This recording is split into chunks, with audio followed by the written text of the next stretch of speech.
When we constantly go along with others, when we're trying to avoid conflicts, when we always agreeing and maintaining relationships becomes more important than remaining ourselves. It can lead to the fact that one day you will not be able to answer the questions, who am I and what do I want? If you are a person like me and you have troubles to say no to others, to something that doesn't suit you, harms you, or even contradicts you somewhere, that due to circumstances, politeness, or character, you keep putting yourself in the background when you are not sure how it will affect you, but you feel that you will regret it, but you are doing it anyway because there is no reasons for saying no. Let's figure it out together. My name is Anastasia. Unfortunately, except for a personal interest that doesn't go away, I have nothing in common with psychology to say how to do the right thing or how not. Everyone decides for themselves. Your decision is the right one for you. But to share my thoughts, to push you to a thinking or self-reflection, you're always welcome. If you like to reflect on something together, write the topic that will be interesting for you in the comments and subscribe to my channel not to miss anything. Going back to rejection, of course, it's always about self-esteem or rather self-value, and you have to work for it first of all. But very few people have it in a normal state. Even if it may seem different from the other side, it can often be just a protective mask. I'm not exception. A couple of years ago, I found it extremely difficult to make a decision in my own favor, because other people's problems and tasks seemed more important to me. Somehow I would solve mine later. And anyway, what people would think of me, that I'm a bad, cynical, and selfish person? Of course, it is better to do what is expected of you and be good rather than to cause so much inconvenience with some strange and uncomfortable decision.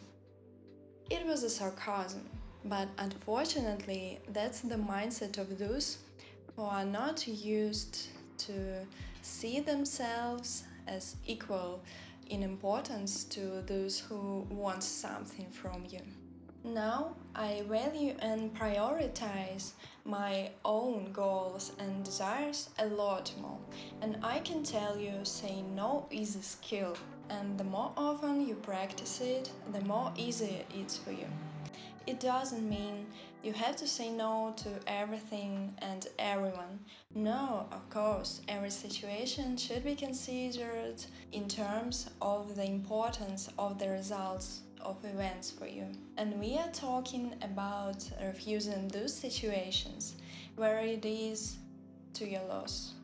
But it's fine to compromise, and it's even great to compromise, because the essence of offering options already says that you are showing the importance of the issue and trying to find some other ways out, rather than immediately agreeing without putting yourself in anything.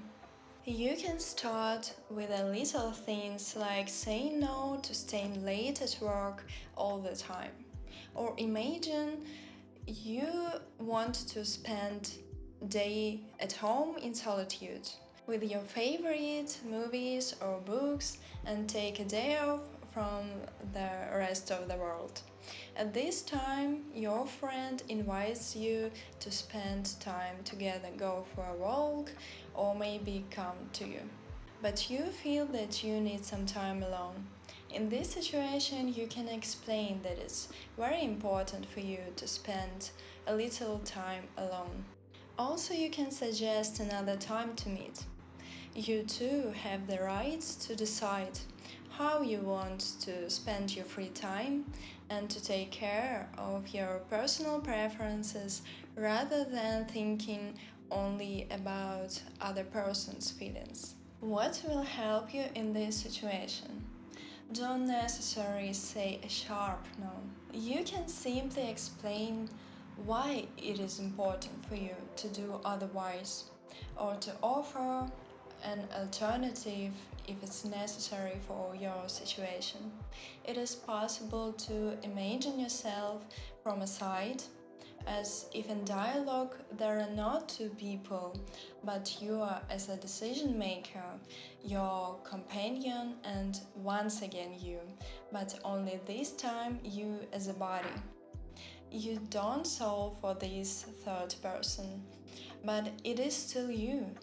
So your brain will already be thinking how to please not only your opponent, but also this additional person, because this person also takes part. I know it sounds strange, but if nothing helps you, try this option as well. You are definitely not risking anything.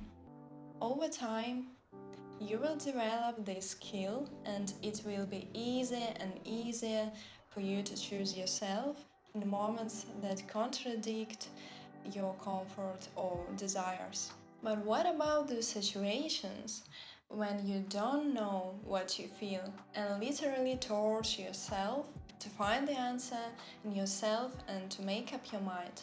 When there are no objective reasons to say no, but something inside gives you negative emotions only when you imagine a scenario that is offered to you. In this case, I think it is better to deny anyway. Yes, you may feel guilty at first for saying no for no reason at all, but trust me, it is better to listen to yourself. Every time I said yes, but something inside me rejected the idea.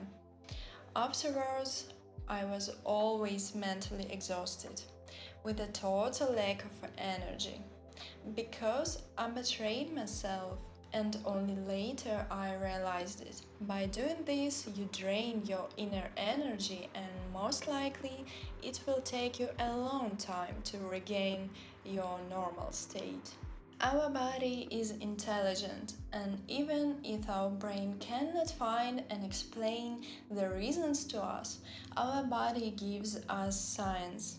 We must learn to listen it, and most importantly, to respect it, rather than ignore it and write it off as a sign that we are generally not feeling well.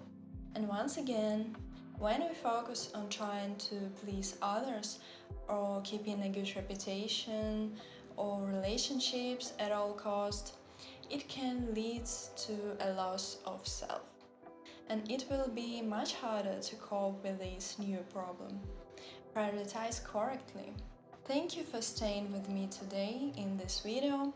If you decide to stay with me, to subscribe or giving me a like, I will be very happy. Stay true to yourself and to your path in this life. See you in the next video.